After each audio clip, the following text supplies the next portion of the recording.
یہ عجیب اتفاق تھا کہ جس دن آپ قید خانہ میں داخل ہوئے اسی دن آپ کے ساتھ بادشاہ مصر کے دو خادم، ایک شراب پلانے والا دوسرا باورچی، دونوں جیل خانہ میں داخل ہوئے اور دونوں نے اپنا ایک ایک خواب حضرت یوسف علیہ السلام سے بیان کیا اور آپ نے ان دونوں کے خوابوں کی تعبیر بیان فرما دی جو 100% صحیح ثابت ہوئی، اسی لیے آپ کا نام تعبیر دینے والا مشہور ہو گیا۔ اسی دوران مصر کے بادشاہ اعظم ریان بن ولید نے یہ خواب دیکھا کہ 7 فربا گائیوں کو 7 دبلی گائیں کھا رہی ہیں اور 7 ہری بالیاں ہیں اور 7 سوکھی بالیاں ہیں۔ بادشاہ اعظم نے اپنے درباریوں سے اس خواب کی تعبیر دریافت کی تو لوگوں نے اس خواب کو خواب پریشان کہہ کر اس کی کوئی تعبیر نہیں بتائی۔ اتنے میں بادشاہ کا ساقی جو قید خانہ سے رہا ہو کر آ گیا تھا، اس نے کہا کہ مجھے اس خواب کی تعبیر معلوم کرنے کے لیے جیل خانہ میں جانے کی اجازت دی جائے۔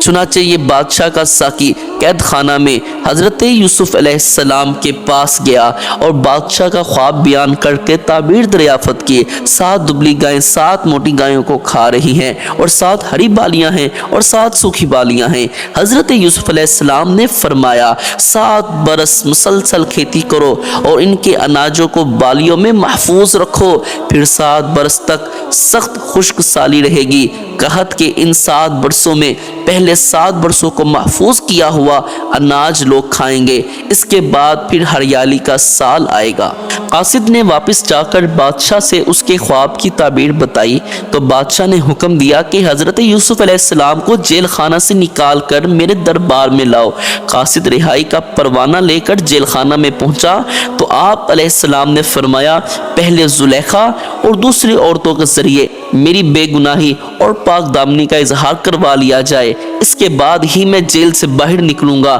چنانچہ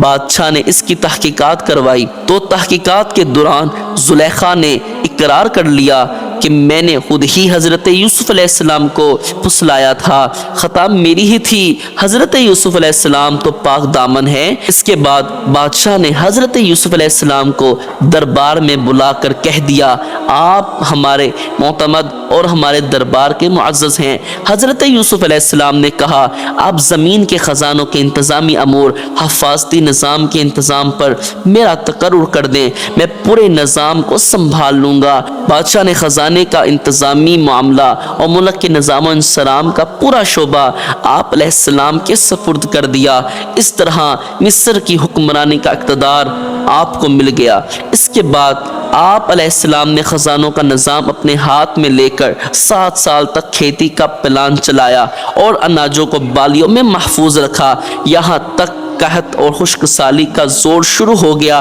اور پوری سلطنت کے لوگ غلے کی خریداری کے لیے مصر آنا شروع ہو گئے اور آپ علیہ السلام نے غلوں کی فروخت شروع کر دی۔ اسی سلسلے میں آپ کے بھائی کنعان سے مصر آئے۔ حضرت یوسف علیہ السلام نے تو ان لوگوں کو دیکھتے ہی پہلی نظر میں ہی پہچان لیا، مگر آپ کے بھائیوں نے آپ کو بالکل ہی نہیں پہچانا۔ آپ علیہ السلام نے ان لوگوں کو غلہ دے دیا اور پھر فرمایا تمہارا ایک بھائی بیامین ہے، آئندہ اس کو بھی ساتھ لے کر آنا، اگر تم لوگ آئندہ اس کو نہ لائے تو تمہیں غلہ نہیں ملے گا۔ بھائیوں نے جواب دیا ہم اس کے والد کو رضامند کرنے کی کوشش کریں گے۔ پھر حضرت یوسف علیہ السلام نے اپنے غلاموں سے کہا کہ تم لوگ ان کی نقدیوں کو ان کی بوریوں میں ڈال دو تاکہ یہ لوگ جب اپنے گھر پہنچ کر ان نقدیوں کو دیکھیں تو امید ہے یہ ضرور واپس آئیں گے۔ چنانچہ جب یہ لوگ اپنے والد گرامی کے پاس پہنچے